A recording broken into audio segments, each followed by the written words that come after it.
Hello दोस्तों, कैसे हो? आपका स्वागत है त्रिपाण स्टडी सेंटर में। आज जो हम करने जा रहे हैं बीए फाइनल ईयर के जो है सेमेस्टर फिफ्थ। देखिए, ये सेमेस्टर फिफ्थ का जो है competitive political amp system UK and USA. हमारा यूके जो था सिलेबस ख़त्म हुआ, अब हमारा जो है यूएसए पे हम आए हैं। यानी ये फिफ्थ सेमेस्टर का है, बीए फाइनल ईयर के बच्चे के जिनके इन्होंने पॉलिटिकल साइंस लिया है।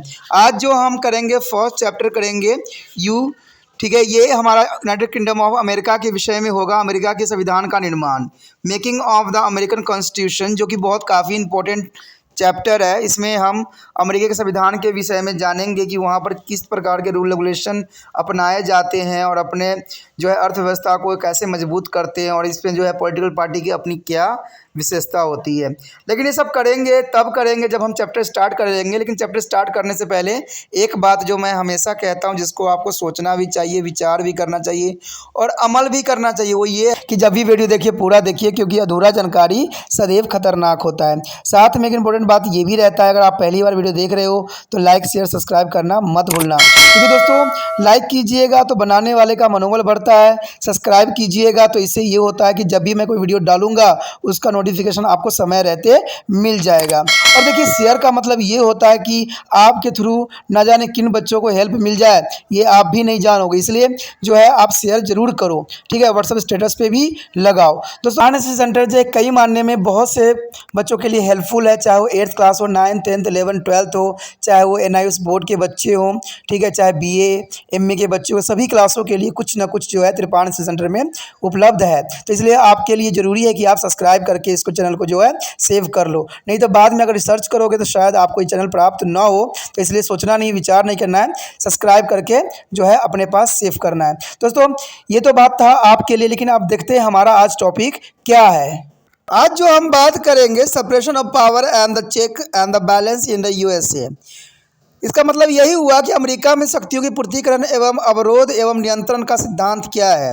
क्या बेस है शक्तियों की पृथक्करण करने का, या क्या अमेरिकी शासन प्रणाली में सिद्धांत का क्या महत्व है। तो बहुत काफ़ी इंपॉर्टेंट टॉपिक होने वाला है ये कि what do you understand by the separation of power, कि जो पावर वहाँ पर है उसकी सेपरेशन कैसे की गई है और इसकी इंपॉर्टेंस क्या है। कहते हैं अगर हम बात करें principal of the American political system का, तो ये काफ़ी इंपॉर्टेंट रहेगा कि अमेरिका में शक्तियों के पृथक्करण एवं अवरोध एवं नियंत्रण का क्या सिद्धांत है। तो चलिए देखते हैं हमारा टॉपिक जो है। कहते हैं अमेरिकी संविधान का यह विशेषता है कि शक्तियों की पृथक्करण के सिद्धांत पर आधारित है। यानी शक्तियों का यहाँ पर क्या किया गया है, पृथक्करण किया गया है, यानी शक्तियों को बांट दी गई है, ठीक है। जब संविधान का निर्माण हुआ तो उस समय जो है माउंटेक्यू का शक्ति में पृथक्करण का सिद्धांत बड़ा ही लोकप्रिय था।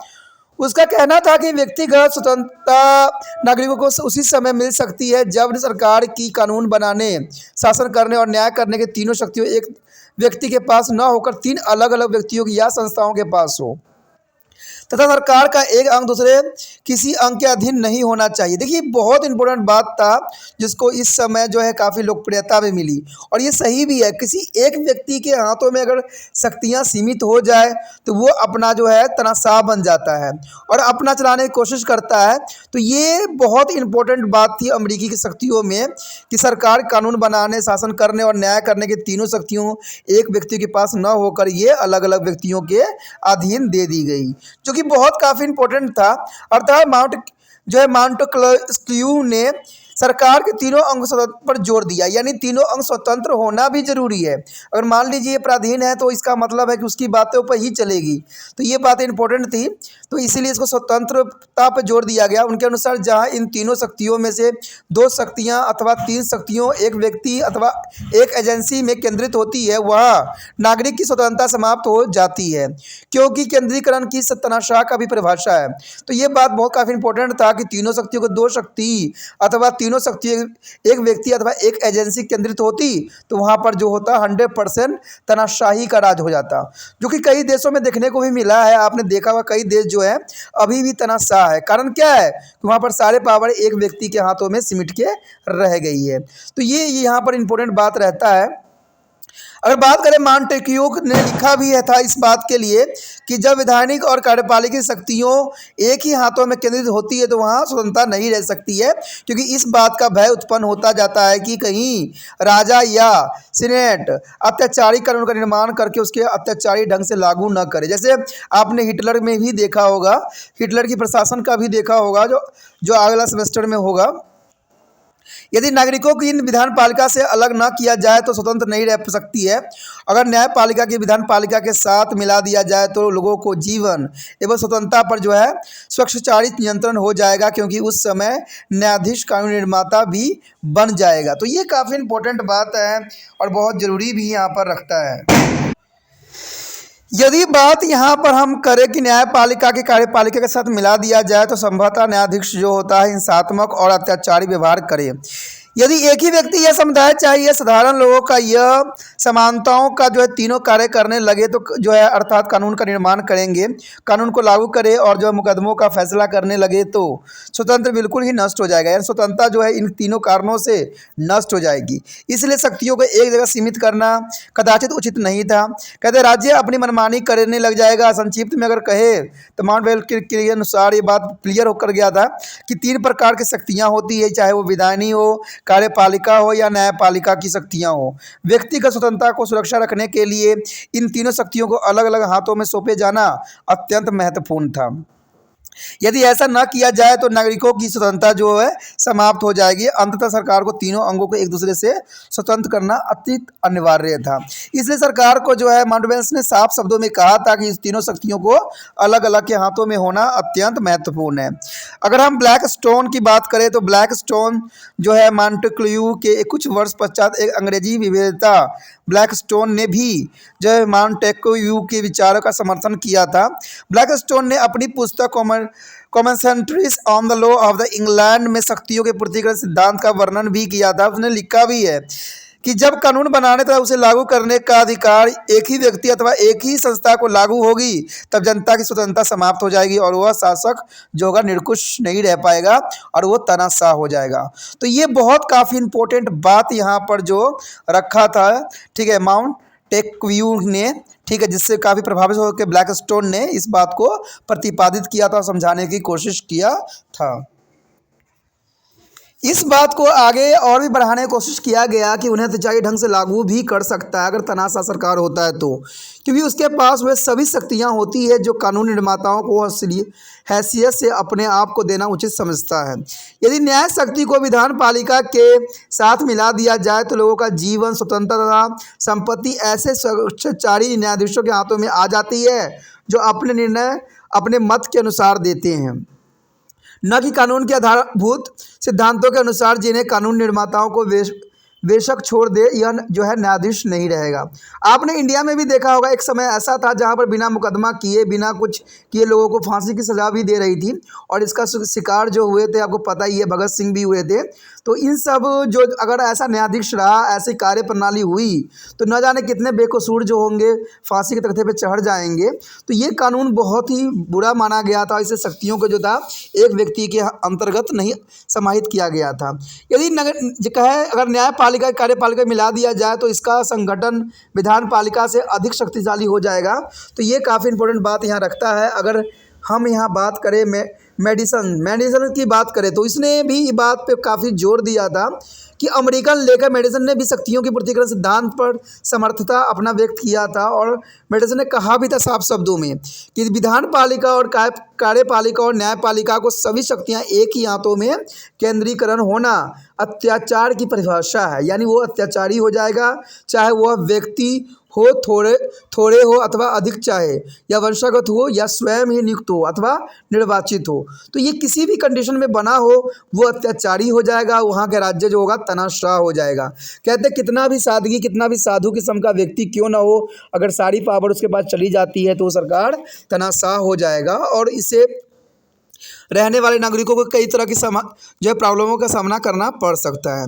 अगर संक्षेप में हम करें तो टेक्सक्यू या ब्लैक स्टोन या मेडिसन के विचारों के अनुसार व्यक्तिगत स्वतंत्रता को सुरक्षा रखने के लिए यह आवश्यक है कि सरकार को तीनों अंग जो है, चाहे वो विधान पालिका हो, कार्यपालिका हो या न्यायपालिका हो, अपने अपने क्षेत्रों में सीमित होकर कार्य करें और दूसरे के विभागों में हस्तक्षेप न करें। अंततः तीनों अंग समानता के आधार पर तथा एक दूसरे से स्वतंत्र कार्य करने के लिए उनको बनाना चाहिए। कहते हैं जिस देश में विधान पालिका, कार्यपालिका, न्यायपालिका अलग अलग हाथों में है और इसमें किसी प्रकार के जो है तानाशाही का रूप नहीं लिया है, तो ये देश जो है सदैव अग्रसर रहेगा और आगे बढ़ने में सदैव ही प्रयत्नशील रहेगा।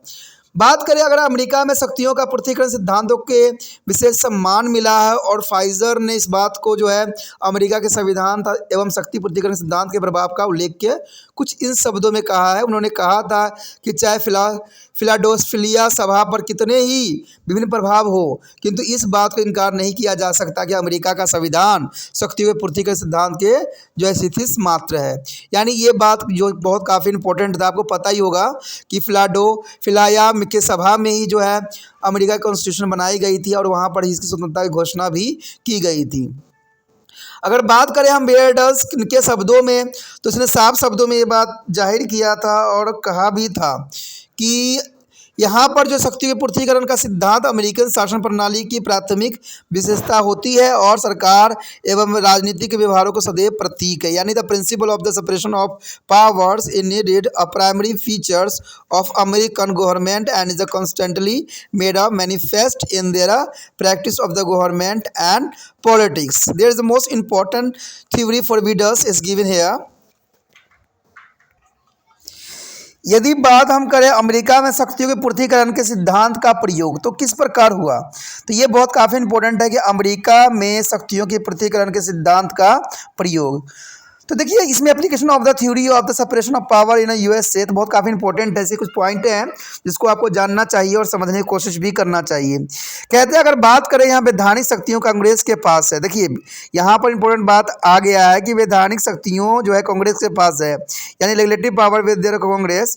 संविधान के अनुच्छेद 1 में कहा गया है कि सर्वैधानिक शक्तियाँ कांग्रेस के पास है और आध्यात्मक शासन प्रणाली होने के कारण जो है कांग्रेस राष्ट्रपति से स्वतंत्र है और इंग्लैंड में प्रधानमंत्री कॉमन सदन के भंग कर सकता है, परंतु अमेरिकन राष्ट्रपति कांग्रेस के किसी सदन को भंग नहीं कर सकता है। सदनों के अधिवेशन भी जो है सदनों के इच्छानुसार ही बुलाए जाएं, न कि राष्ट्रपति या मंत्रिमंडल के इच्छानुसार। अब देखिए यहाँ पर जो है अमेरिका के लिए बहुत बड़ी विडंबना है कि यहाँ वैधानिक शक्तियों जो है कांग्रेस के पास में है, तो कांग्रेस चाहे जीते चाहे हारे इससे कोई सवाल प्रश्न चिन्ह नहीं उठता है, सिर्फ उसको काम है वहाँ की कानून व्यवस्था बनाना। तो ये बहुत ही एक अजीब सा जो नियम है जिसको यहाँ पर लागू किया गया है, तो ये वैधानिक शक्तियों कांग्रेस के पास होना एक बहुत बड़ी गंभीर समस्या है। लेकिन फिर भी कहते हैं अमेरिका के जो है पॉलिटिकल में ऐसा कुछ भी अभी तक देखने को नहीं मिला है जो कि वहाँ के लिए जो है कुछ सबब बने। तो ये कहते हैं जब अगर नहीं है प्रॉब्लम तो इसका मतलब अच्छा ही रहा होगा। बात अगर हम दूसरी पॉइंट की करें तो यहाँ है कार्यकारिणीय शक्ति एवं राष्ट्रपति के पास है, यानी executive power with their president. आपको पता ही है कि अमेरिका का राष्ट्रपति सर्वोच्च होता है। ये इंडिया और इंग्लैंड के जैसा नहीं होता है कि नाम मात्र का हो, सारी कार्य प्रणाली सारी शक्तियाँ जो होता है राष्ट्रपति के पास ही होता है। तो executive power with the president संविधान के अनुच्छेद 2 के अनुसार सभी कार्यकारिणी शक्तियाँ राष्ट्रपति को दी गई है। राष्ट्रपति निर्वाचन मंडल द्वारा चुना जाता है और वह अपनी शक्तियों का प्रयोग के लिए कांग्रेस के समक्ष उत्तरदायी नहीं होता, यानी कांग्रेस के समक्ष उनका कोई भागीदारी नहीं रहता है। बात करें राष्ट्रपति के 4 वर्ष की निश्चित अवधि के लिए चुना जाता है, यानी 4 वर्ष के जो होता है कार्यकाल होता है। राष्ट्रपति मंत्रियों की नियुक्ति अपनी इच्छा अनुसार करता है और मंत्री कांग्रेस के प्रति उत्तरदायी न होकर जो है राष्ट्रपति के प्रति उत्तरदायी होता है। राष्ट्रपति या उसके सभी मंत्री कांग्रेस के सदस्य नहीं बन सकते हैं और न ही उसकी कार्यवाही में भाग भी ले सकते हैं। तो ये काफ़ी इंपॉर्टेंट है। लेकिन कहते हैं अगर देखा जाए तो अमेरिका का जो संविधान है वो काफ़ी स्ट्रॉन्ग है और यहाँ के जो व्यक्ति सब है सब जो है अपने देश की तरक्की और जो है आगे बढ़ाने के लिए जो है वचनबद्ध है। तो ये काफ़ी इंपॉर्टेंट बात यहाँ पर रख दिया मैंने। यदि बात यहाँ पर हम करें न्यायिक शक्तियाँ या न्यायालयों के पास, यानी judicial power with the court, तो इसका मतलब यही हुआ कि न्यायिक शक्तियाँ न्यायालयों के पास होती है। अनुच्छेद 3 में कहा गया है कि न्यायिक शक्ति एवं सर्वोच्च न्यायालय एवं ऐसे छोटे न्यायालयों को सौंपी जाती है जिनके पास समय समय पर जो है कांग्रेस स्थापन करे। यानी इससे आप बात समझ सकते हो कि न्यायिक शक्तियाँ एक सर्वोच्च न्यायालय तथा ऐसे छोटे न्यायालयों को सौंपी जाती है, यानी छोटे न्यायालयों को सारी शक्तियाँ सौंपी जाती है जिसकी समय समय पर जो है कांग्रेस स्थापन करे, यानी समय समय पर कांग्रेस जो है उसको रूल रेगुलेशन देती है। सर्वोच्च न्यायालय की स्वतंत्रता को जो है पूर्ण व्यवस्था भी की गई है। सर्वोच्च न्यायालय के न्यायाधीशों की नियुक्ति राष्ट्रपति सीनेट की जो है स्वीकृति से ही करता है तथा इसके केवल महाभियोग द्वारा भी हटाया जा सकता है। और इस प्रकार जो है न्यायपालिका अपने क्षेत्र में राष्ट्रपति तथा कांग्रेस से पूर्ण स्वतंत्र रहकर कार्य करने के लिए अग्रसर होता है। तो ये काफ़ी इंपॉर्टेंट बात यहाँ पर आता है। अगर बात करें यहाँ पर शक्तियों का जो है प्राधिकरण अमान्य, यानी शक्तियों का प्राधिकरण अमान्य का मतलब यही होता है डिग्रेडेशंस ऑफ पावर इज इनएडमिसिबल, यानी शक्तियों के पृथक्करण के सिद्धांतों के अनुसार सरकार का एक अंग अपनी इच्छा से अपनी शक्ति या उसका कुछ अंश किसी दूसरे को सौंप नहीं सकता। ये बात बहुत इंपॉर्टेंट यहाँ है कि शक्तियों के पृथक्करण के सिद्धांतों के अनुसार सरकार का एक अंग अपनी इच्छा से अपनी शक्ति या उसके कुछ अंश किसी दूसरे को सौंप नहीं सकता, यानी पावर अपनी किसी को दे नहीं सकता। फिडलम क्लार्क जो 1892 ईस्वी में पास किया गया था कि इस मुकदमे में सर्वोच्च न्यायालय ने स्पष्ट रूप से कह दिया था कि कांग्रेस अपनी विधानिक शक्ति का राष्ट्रपति को प्राधिकरण नहीं कर सकता, यानी राष्ट्रपति को प्राधिकरण नहीं करना ही कांग्रेस का होना चाहिए महत्व।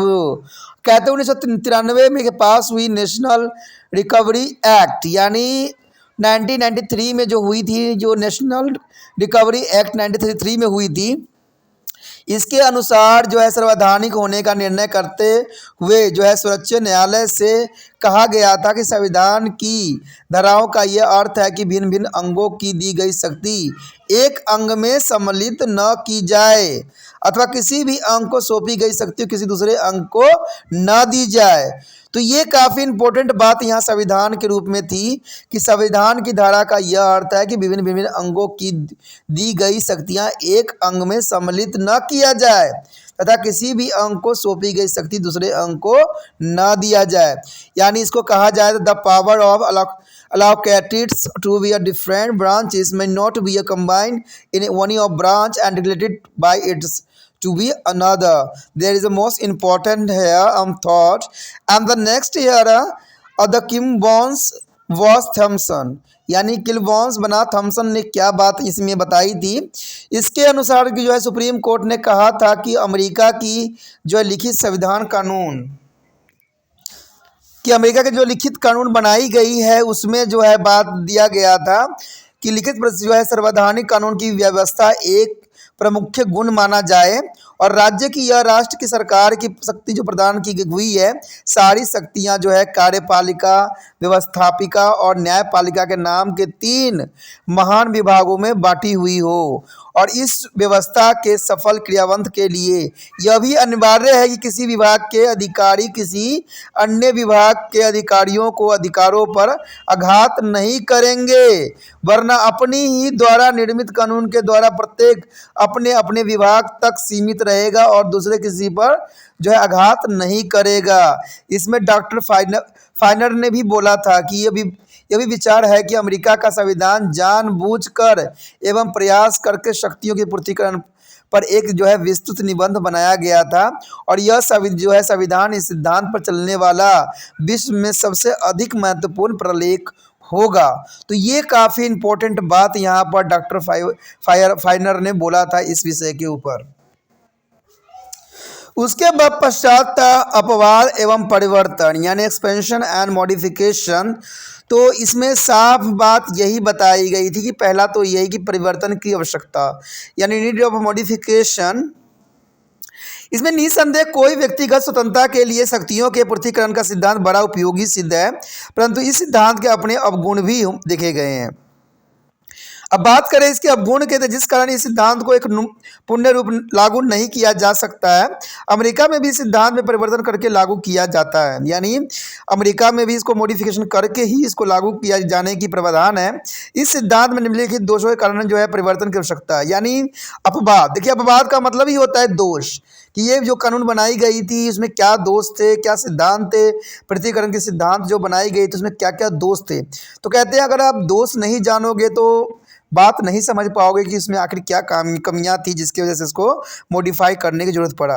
तो पहला तो यही था कि आपसी गतिरोध, यानी आपसी गतिरोध मेट्यूल्स जो डी ब्लॉक्स शक्ति पृथ्वीकरण के सिद्धांत के अनुसार कार्यपालिका और विधान पालिका में कोई संबंध नहीं रहता है। यानी इसमें अगर देखा जाए तो कार्यपालिका और विधान पालिका में कोई संबंध नहीं रहता है, और दोनों अंगों में जो है सहयोग की स्थापना पर प्रायः जो है गतिरोध उत्पन्न हो जाते हैं, क्योंकि दोनों अंगों में हर प्रकार का आदान प्रदान का अभाव होता है। यानी आदान प्रदान की जो क्षमता है उसमें काफ़ी अभाव होता है, जो कि इम्पोर्टेंट बात यहाँ पर आता है। अगर अगला पॉइंट हम देखें तो यहाँ पर बात यही आती है कि अकुशल सरकार, यानी इनफिशिएंट ऑफ गवर्नमेंट, इसमें यही बात सामने आता है कि अकुशल प्रशासन के लिए यह आवश्यक है कि सरकार के विभिन्न अंगों में आपसी सहयोग हो। यानी अकुशलता सरकार में यही बात इंपॉर्टेंट आ जाती है कि आपसी सहयोग हो, परंतु आपसी गतिरोध के जो है पैदा होने के अवस्था में जो है सहयोग का उपलब्ध न होना कठिन हो जाती है। यानी जो है सहयोग का उपलब्ध न होना कठिन नहीं बल्कि असंभव भी थी।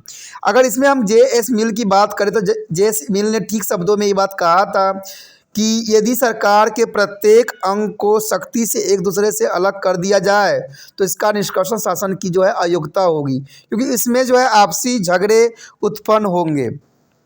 तो ये बात उन्होंने साफ शब्दों में बहुत सही और सटीक बात कही थी कि अकुशल सरकार का सबसे बड़ा कारण भी यही बनता है कि अगर हम शक्तियों को अगर एक दूसरे से अलग कर दिया जाए तो इसका निष्कर्ष शासन की जो है अयोग्यता होगी, क्योंकि उनमें आपसी झगड़े उत्पन्न हो जाएंगे। तो ये तो जर्नली भी आपने देखने को मिलता है। अगर हम समाज की बात लिया जाए तो वहाँ पर भी कुछ इसी प्रकार के देखने को गतिविधियाँ मिलती है। तो सरकार में भी इसी बात पर जो है आपको ये नज़र आ सकता है, जो कि अपवाद का जो है दूसरा पॉइंट के रूप में था ये।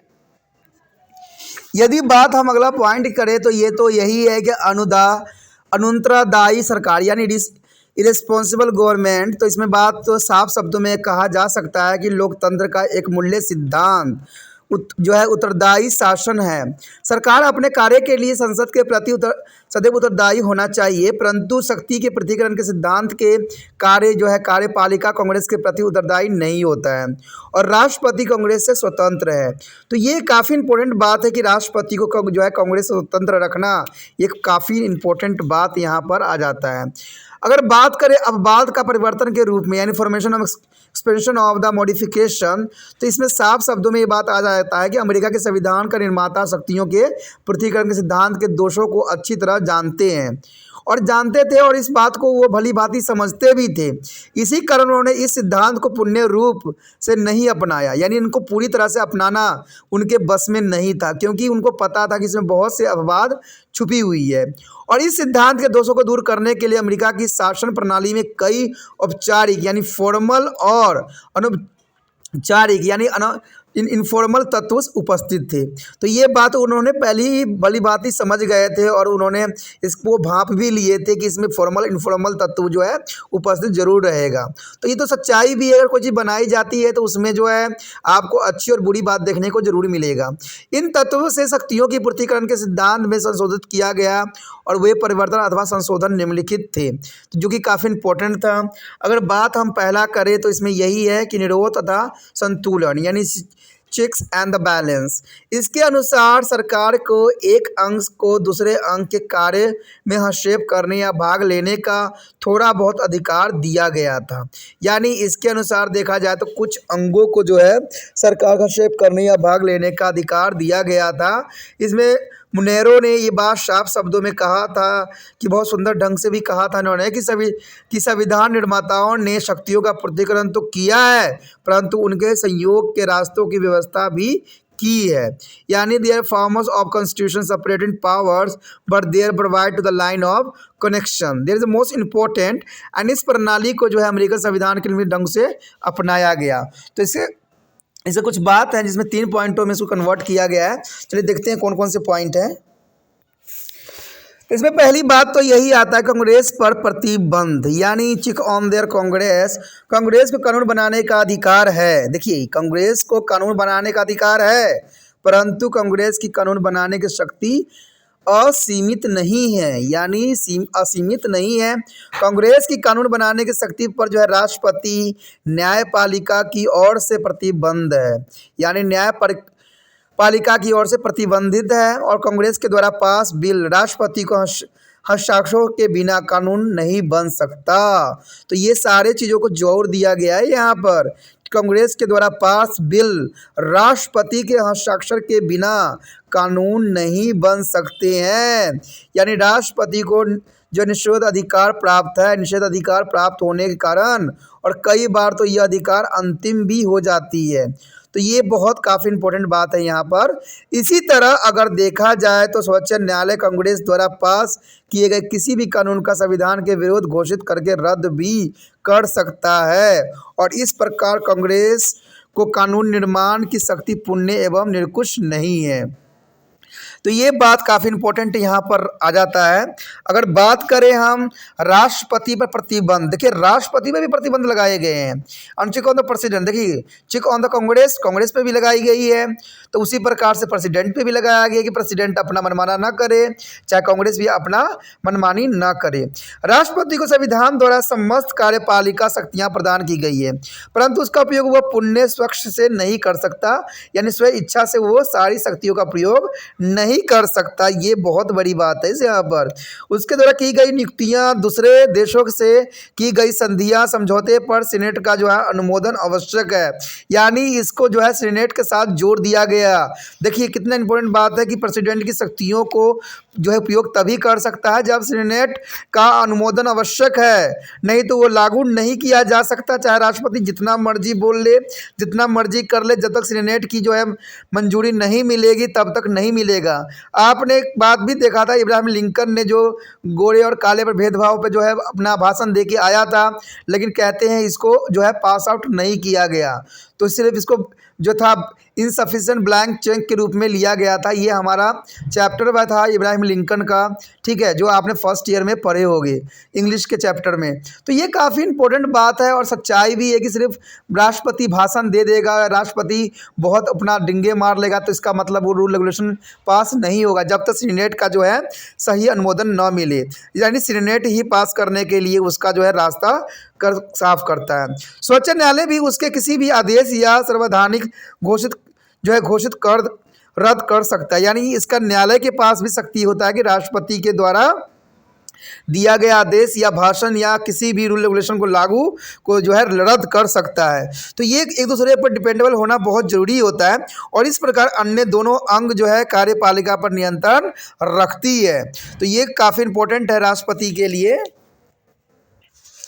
यदि बात यहाँ करें हम न्यायपालिका पर प्रतिबंध की, देखिए तीनों पे प्रतिबंधित होना बहुत ही इंपॉर्टेंट बात रहता है। कांग्रेस पर प्रतिबंध लगाया गया, राष्ट्रपति पर प्रतिबंध लगाया, अब न्यायपालिका पर भी प्रतिबंधित है, यानी न्यायपालिका भी स्वतंत्र नहीं है। न्यायपालिका के पास भी कई तरह के इंस्ट्रक्शन दिए गए हैं और उसका इंस्ट्रक्शन मानना न्यायपालिका को प्रतिबंधित करता है, यानी check on the judiciary there is most important है। कहते हैं सभी न्यायिक शक्ति और सर्वोच्च न्यायालय को दी गई है, परंतु वह भी थोड़ी बहुत राष्ट्रपति तथा कांग्रेस के नियंत्रण में रहता है, यानी न्यायपालिका जो है कांग्रेस और राष्ट्रपति के नियंत्रण में रहता है। न्यायाधीशों की नियुक्तियां राष्ट्रपति द्वारा सीनेट की स्वीकृति से की जाती है। देखिए न्यायाधीशों की नियुक्ति जो है राष्ट्रपति के द्वारा सीनेट की स्वीकृति से ही की जाती है और कांग्रेस सर्वोच्च न्यायालय के न्यायाधीशों की महाभियोग द्वारा हटा सकता है, यानी कांग्रेस के पास ये शक्ति दी गई है कि महाभियोग ला के जो है न्यायाधीशों को हटा सकती है। यदि कोई न्यायाधीश अपने कर्तव्य के ठीक पालन नहीं करे तो वो 2/3 के बहुमत से प्रस्ताव पास करके उसे जो है पदस्थापित कर सकता है, यानी पद से हटा सकता है। तो ये बहुत ही इंपॉर्टेंट है न्यायपालिका के प्रतिबंधित करने के लिए। अगर विडस की बात से देखें, विदर्भ दोहराए उचित ही होगा। उन्होंने साफ शब्दों में ये बात कही थी कि यह स्पष्ट है कि निरोध तथा संतुलन और पृथक्करण के जुड़वे जो है सिद्धांत अमेरिका की राजनीतिक प्रणाली के ऊपर से लेकर नीचे तक व्याप्त है। यानी it is there for the avail there is the twines of principle of separation and the check and the balance run through their political system of the USA from top of button. अगर बात हम करें राजनीतिक दल की यानी political party की, तो आजकल के युग में किसी भी शासन प्रणाली, विशेष तौर पर प्रजातंत्र देश में का राजनीतिक जो है दलों के बिना चलना असंभव ही है। राजनीतिक दलों के प्रभाव का छाप जो है कार्यपालिका और विधान पालिका के अंगों पर स्पष्ट दिखाई पड़ती है। इसी तरह अमेरिका का राष्ट्रपति और कांग्रेस इस प्रभाव से मुक्त नहीं है हो सकते। राष्ट्रपति अपने दल के सदस्यों द्वारा जो है कांग्रेस के कार्यों पर जो है प्रभाव डालता है, और इसी तरह जो है कांग्रेस के सदस्य अपने दल के द्वारा राष्ट्रपति पर। तो ये बहुत काफ़ी इंपॉर्टेंट है कि एक दूसरे पर प्रतिबंध लगाने की ये सबसे जो है अमेरिका में अच्छी व्यवस्था की गई है, जिससे कोई भी जो है तनाशाह नहीं हो सकता है और तनाशाह होने भी नहीं दिया जाता है। यदि बात करें हम आपातकाल की यानी इमरजेंसी की, तो ये भी बहुत इंपॉर्टेंट पावर में से माना गया है। अगर अमेरिका की शासन प्रणाली की प्रचलन इस बात को सिद्ध भी करता है कि जब कभी भी देश का संकट या आपातकाल आया तो वहाँ की कांग्रेस ने राष्ट्रपति को राष्ट्र का एक शक्तिशाली नेता बनाने के उद्देश्य से उसे बहुत विस्तृत शक्तियाँ प्रदान की गई। वहाँ की कांग्रेस ने राष्ट्रपति को किसी न किसी रूप में जो है विधानिक शक्तियाँ तक दी गई। तो ये काफ़ी इंपॉर्टेंट बात था यहाँ पर। अगर हम सीमित प्रणाली की बात करें तो सीमित प्रणाली में जो है अमेरिका की कांग्रेस के कार्य प्रणाली में सीमित का बहुत ही अधिक महत्व है।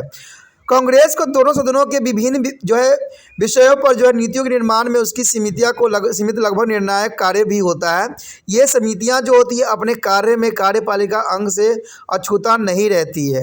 राष्ट्रपति के मंत्री के समय पर इस समितियों का अपने पेश करते हैं, सामने सभी बातें पेश करते हैं और उनके प्रश्नों का भी उत्तर देते हैं। अपने विभागों के कार्यालय में जो है आवश्यकताओं को उचित सिद्ध करते हैं यदि आदि सभी बातों पर ध्यान दी जाती है। और इस प्रकार समिति प्रणाली जो है कार्यपालिका और विधान पालिका को एक दूसरे के निकट ले जाता है। तो ये काफ़ी इंपॉर्टेंट बात भी यहाँ पर है। यदि बात करें हम राष्ट्रपति का नेतृत्व का, तो लीडरशिप ऑफ द प्रेसिडेंट, कहते संविधान की ओर से राष्ट्रपति को कुछ ऐसी शक्तियां और जिम्मेदारियां सौंपी गई है कि वह विधानमंडल के कार्य का जो है प्रभावित कर सकता है। राष्ट्रपति को कांग्रेस के प्रति संदेश यानी मैसेंजर भेजने का तथा बजट तैयार करने का जो है पेश करने आदि के अधिकार दिया गया है। राष्ट्रपति इन अधिकारों का जो है प्रयोग के द्वारा नए कानून को भी सुझाव दे सकता है। राष्ट्रपति कांग्रेस के सदस्यों को अपना पक्षपाती बनाने के लिए अपनी नियुक्तियों की शक्ति का प्रयोग करके जो है हितानुसार भी करता है। अगर बात करें यहाँ पर निष्कर्षण का, तो आपको पता होना चाहिए कि इन सब बातों को चर्चा करने से एक ही बात सामने आया है कि अमेरिका की शासन प्रणाली की शक्तियों के जो है पूर्तिकरण के सिद्धांत का अनुसरण तो किया गया है, परंतु ऐसा करने के जो है परिणाम स्वरूप दोषों को दूर करने के लिए भी पर्याप्त व्यवस्था भी किया गया है। तो ये काफ़ी इंपॉर्टेंट बात है। दोस्तों इसी के साथ हमारा ये टॉपिक खत्म हो जाता है। आगे बहुत इंपॉर्टेंट टॉपिक है अवरोध तथा संतुलन का सिद्धांत यानी principle of check and the balance. तो वो सिद्धांत बहुत इंपॉर्टेंट है एग्जाम व्यू से, तो देखना अगला वीडियो मत भूलना, क्योंकि उसी में आपको बहुत कुछ मिलने वाला है, principle of check and the balance. ठीक है, तो आपको तो एक ही काम करना, आपको पता है कि जितना हो सके त्रिपाठी सेंटर को आगे बढ़ाना है, और इसके लिए आपको कुछ नहीं करना है, थोड़ा सा इतना ही करना है कि जो है यूट्यूब से क्या करना है, लिंक को कॉपी करना है और अपने व्हाट्सएप पर लगा देना है। इसी के साथ जो है दोस्तों हमारा टॉपिक आज खत्म हो रहा है। ठीक है, अगर आपको अच्छा लगा तो लाइक शेयर सब्सक्राइब जरूर कीजिए। अगर पहली बार अगर आप वीडियो देख रहे हो, पहली बार मेरे चैनल पे आए हो, तो सब्सक्राइब करना आपका फर्ज बन जाता है। सब्सक्राइब करने से ये होगा कि जो भी मैं आप क्लास के रिगार्डिंग कोई भी वीडियो डालूंगा उसका नोटिफिकेशन जो है समय समय पर आपको प्राप्त होता रहेगा। अगर सब्सक्राइब नहीं कीजिएगा, अगर आप दोबारा से त्रिपाठी सेंटर पर आने की कोशिश कीजिएगा, तो वहाँ पर आप त्रिपान लिखिएगा तो जो है वो त्रिपस कर देगा। ठीक है, जो आप गूगल पर सर्च स्केल को तिरपस कर देगा, जिससे वजह से आप जो है मेरे वीडियो का जो है फायदा नहीं उठा पाओगे। तो सोचिए मत, विचार मत कीजिए, सब्सक्राइब कीजिए। आप सोचते होइएगा कि मेरे जो एग्जाम खत्म हो जाने के मेरा क्या जरूरत है त्रिपाण स्टडी सेंटर से, ठीक है, तो इसलिए सब्सक्राइब नहीं करने का सोचिएगा। लेकिन दोस्तों ऐसा नहीं है, त्रिपाण स्टडी सेंटर जो है बहुत हेल्पफुल है। क्यों? क्योंकि ये जो है आपके 8th class, 9th, 10th, 11th, 12th जो आर्ट्स के सब्जेक्ट को कवर करता ही है, प्लस जो है ये NIC बोर्ड के जो है 10th प्लस 2 को भी कवर करता है। साथ में BA जो है फर्स्ट ईयर से लेकर 6 सेमेस्टर तक बच्चों के लिए ये अग्रसर रहेगा आर्ट सब्जेक्ट में। तो सोचिए नहीं, विचार नहीं कीजिए, काफ़ी जो है त्रिपाण स्टडी सेंटर का फायदा ही फायदा है, ठीक है। अगर आप मुझे प्रोत्साहित करोगे तो आपके लिए मैं तरह तरह के वीडियो बनाऊंगा जो आपको फायदा पहुंचाएगा। एग्जाम के तौर पे मैं आपको जो है पेपर भी आपको सोल्यूशन करके दिखाऊंगा जो आपके लिए फायदेमंद रहेगा। अगर नहीं सब्सक्राइब कीजिएगा, मेरा मनोबल घटेगा, तो हो सकता है कि आपको फिर दोबारा मैं ना वीडियो बनाऊं और आपको फायदा ना पहुंचाऊं। तो अभी भी नहीं सोचिए, मेरा जितना आप फैलाइएगा, जितने दूसरे बच्चों के साथ शेयर कीजिएगा, उतना जो है मैं आपके लिए कार्य करने में अग्रसर रहूंगा, ठीक है दोस्तों। इसे सोचिए मत, विचार मत कीजिए, अभी सब्सक्राइब कीजिए और अपने व्हाट्सएप स्टेटस पे लगाइए और दूसरे बच्चों के साथ भी शेयर कीजिए, ठीक है दोस्तों। अपना ध्यान रखना, बाय।